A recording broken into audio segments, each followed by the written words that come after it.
Herilina. Selamat malam, ini dengan Heri dari Balikpapan. Saya ingin tanya mengenai ayat di Matius 22 ayat 24 dan 25. Pertanyaannya, ketika sudah di surga, siapakah suami dari perempuan yang kawin dengan dia? Saya coba bacakan ayatnya, pendeta. Dari terima kasih. Matius 22 ayat yang ke-24.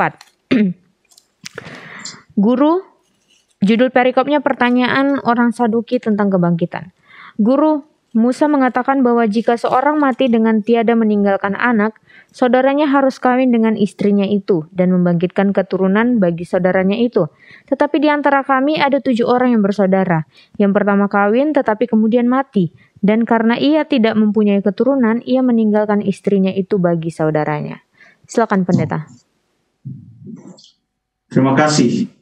Jadi yang bertanya kepada Tuhan Yesus itu perlu kita perhatikan siapa mereka yang bertanya kepada Tuhan Yesus. Yang bertanya kepadanya adalah orang-orang Saduki. Jadi dalam Matius pasal yang ke-22, bahkan pasal sebelumnya sebenarnya sudah banyak orang-orang yang datang untuk bertanya kepada Yesus dengan berbagai macam pertanyaan. Contohnya di dalam pasal yang ke-21 ayat yang ke-23 sudah datang kepada Yesus, yang bertanya kepadanya adalah imam-imam serta tua-tua bangsa Yahudi. Jadi imam-imam kepala dan tua-tua bangsa Yahudi. Mereka datang lalu kemudian bertanya kepada Yesus, dan pertanyaannya bukan sekedar untuk mendapatkan informasi, tetapi pertanyaan yang mau menyudutkan Yesus. Pertanyaan yang mau memojokkan Yesus, mengharapkan supaya Yesus terjebak atau tidak bisa menjawab pertanyaan mereka. Akan tetapi Yesus bisa untuk menjawab pertanyaan dari orang-orang ahli-ahli Taurat itu, imam-imam kepala dan juga tua-tua dari bangsa itu. Lalu kemudian yang berikut pasal yang ke-22, ayat yang ke-15, setelah Yesus bisa menjawab imam-imam kepala dan pemimpin-pemimpin bangsa itu, pasal 22 ayat 15, pergilah orang-orang Farisi, mereka berunding bagaimana mereka menjerat Yesus. Mereka menyuruh murid-murid mereka bersama-sama orang-orang Herodian untuk bertanya kepada Yesus. Jadi orang-orang Farisi juga datang untuk bertanya kepada Yesus. Yesus menjawab mereka. Lalu mereka tidak bisa menyanggah lagi apa yang sudah dijawab Yesus. Mereka suruh lagi murid-murid mereka dan orang-orang Herodian, orang-orang yang percaya kepada kekuasaan pemerintahan Raja Herodes, orang-orang Herodian, dan mereka bertanya tentang kewajiban kepada pemerintah itu seperti apa, mau menjebak Yesus. Mereka mengharapkan mungkin Yesus akan melawan pemerintah, tapi Yesus sangat mendukung pemerintah. Yesus katakan, berikanlah kepada Kaisar apa yang menjadi hak Kaisar, dan berikanlah kepada Allah apa yang menjadi milik Allah. Jadi imam-imam kepala tidak bisa untuk menjebak Yesus. Orang Farisi datang, Yesus jawab. Orang-orang Herodian datang, Yesus menjawab. Sekarang tiba giliran golongan yang lain lagi untuk datang menjebak Yesus. Dan masing-masing mereka datang mau menjebak Yesus berdasarkan latar belakang pengetahuan mereka dan kepercayaan-kepercayaan mereka. Nah, ada perbedaan antara orang Saduki dan orang Yahudi, karena yang berikut yang datang kepada Yesus itu dalam Matius 22 ayat yang ke-23 adalah orang-orang Saduki. Dan di sini jelas dikatakan orang-orang Saduki ini berpendapat tidak ada kebangkitan. Kalau orang Farisi percaya akan kebangkitan, tapi orang-orang orang-orang Saduki maksud saya, kalau orang Farisi percaya akan kebangkitan, tapi orang-orang Saduki tidak percaya akan kebangkitan. Ada beberapa ayat yang lain lagi yang menyebutkan bahwa memang orang-orang Saduki ini tidak percaya akan kebangkitan. Bukan hanya itu saja, orang-orang Saduki ini pun selain tidak percaya pada kebangkitan, mereka juga tidak percaya akan adanya malaikat. Lalu kemudian orang-orang Saduki ini tidak menerima kitab-kitab yang lain dalam perjanjian lama. Mereka hanya menerima 5 buku Musa, hanya 5 Taurat Musa itu saja yang mereka terima menjadi pedoman di dalam kehidupan keagamaan mereka. Nah, sekarang giliran kelompok inilah yang datang bertanya kepada Yesus. Oleh karena mereka tidak percaya akan adanya kebangkitan, maka pertanyaan kepada Yesus adalah mengenai hal kebangkitan dengan sebuah skenario yang mereka ciptakan berdasarkan apa yang mereka baca di dalam kitab Taurat, ya, bahwa bila mana seseorang meninggal tanpa meninggalkan keturunan, maka saudaranya akan menikah dengan istrinya. Seperti demikian. Jadi mereka kutip itu dari kitab Taurat karena mereka mempelajari kitab Taurat. Lalu mereka katakan kepada Tuhan Yesus suatu skenario yang menurut mereka kalau terjadi kebangkitan, maka skenario ini tidak bisa dijelaskan. Mereka katakan kalau ada 7 saudara, semuanya pada waktu mereka hidup menikah dengan satu perempuan. Nanti setelah mereka mati semua, pada saat kebangkitan, mereka seumpama percaya ada kebangkitan, padahal mereka tidak percaya. Mereka hanya katakan, kalau memang kebangkitan itu ada, kalau itu terjadi, siapa di antara mereka yang akan menjadi suaminya?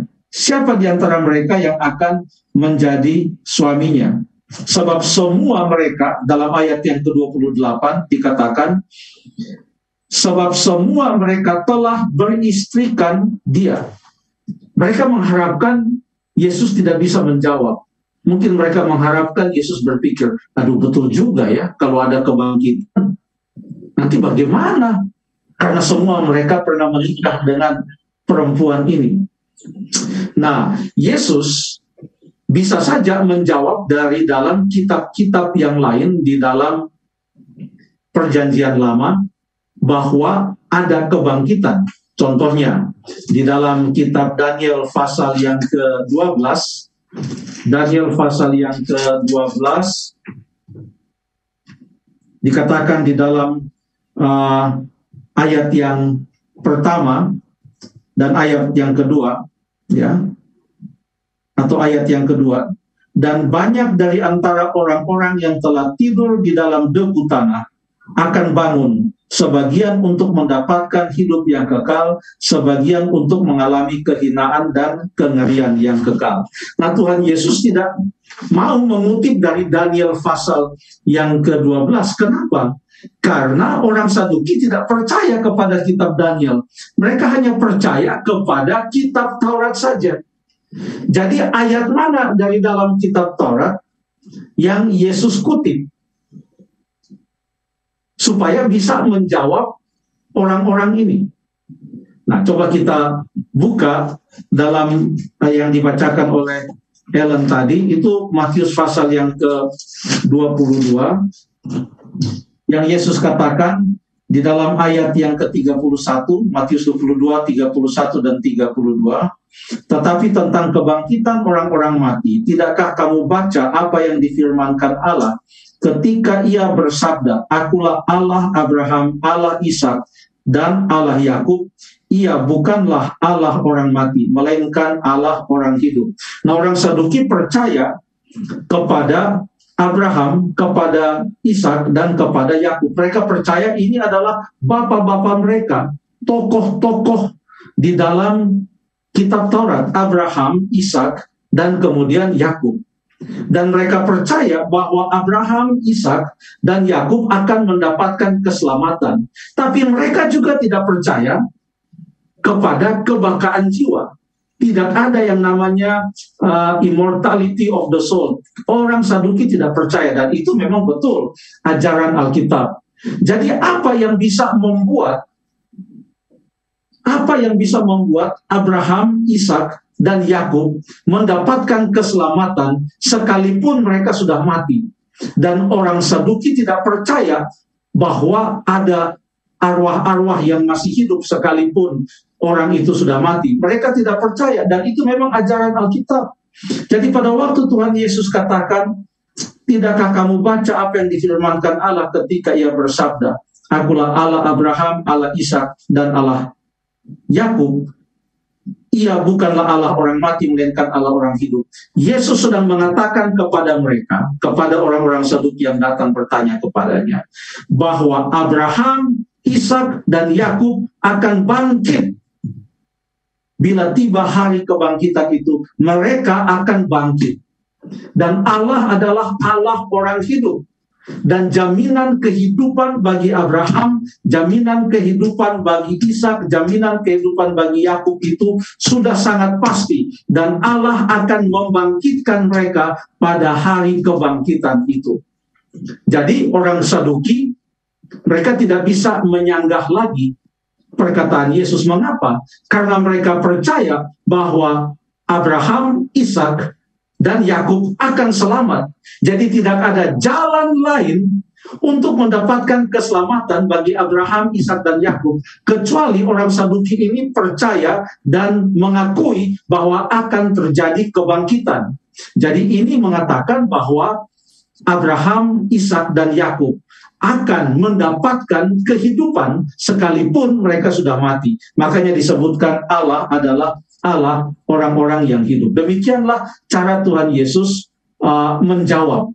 Nah, sekarang setelah Tuhan Yesus menjawab pertanyaan tersebut, maka kalaupun orang-orang Saduki itu sudah percaya akan adanya suatu kebangkitan, tetapi mereka tidak lagi membuat suatu follow-up pertanyaan kepada Yesus. Oke, Tuhan Yesus, kami percaya bahwa kebangkitan itu ada. Tapi tolong jelaskan kepada kami, kebangkitan itu ada, nanti siapa yang akan menjadi suami dari perempuan itu? Karena semuanya akan bangkit.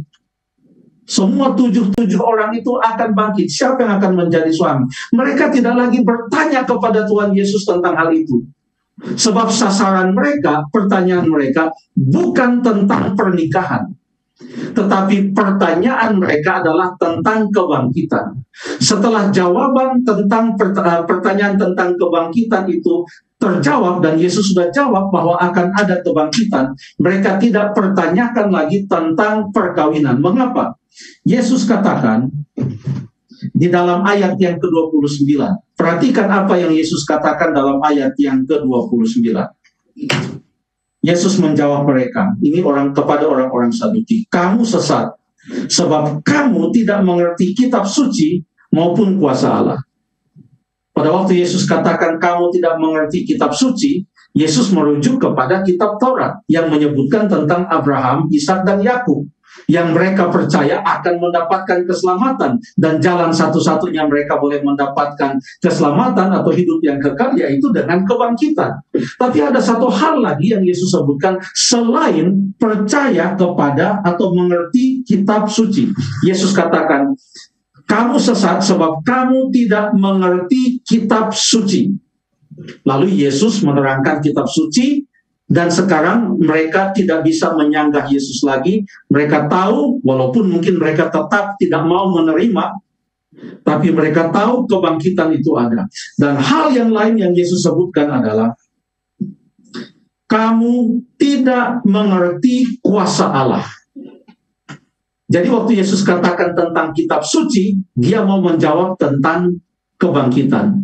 Waktu Yesus berbicara tentang kuasa Allah, itu Yesus mau menerangkan kepada mereka atau mau memberikan sedikit petunjuk kepada mereka bahwa jangan ragu akan kuasa Allah.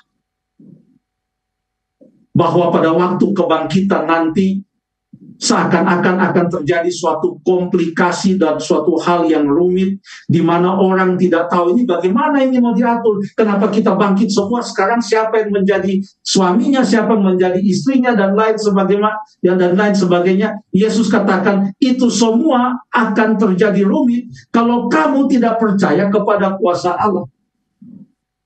Tapi kalau kamu percaya kepada kuasa Allah, tidak ada hal yang rumit. bagi Allah.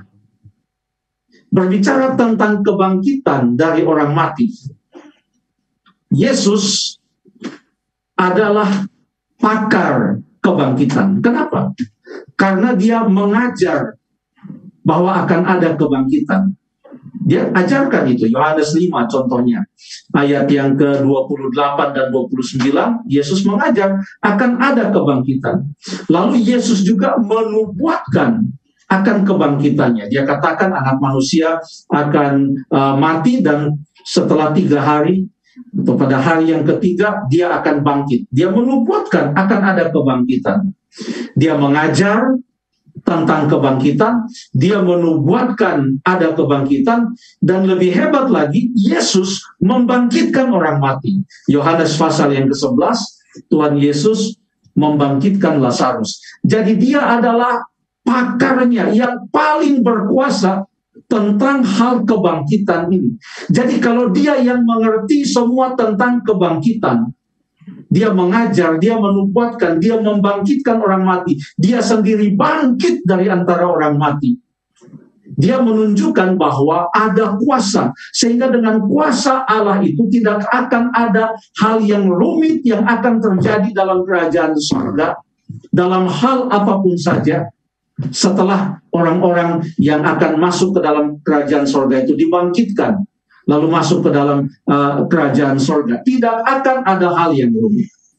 Lagi pula, Tuhan Yesus berkata dalam Lukas pasal yang ke-20, coba kita buka Lukas pasal yang ke-20, Yesus memberikan sedikit petunjuk tentang apa yang akan terjadi di dalam kerajaan surga. Mungkin Ellen yang tolong bacakan ayat ini.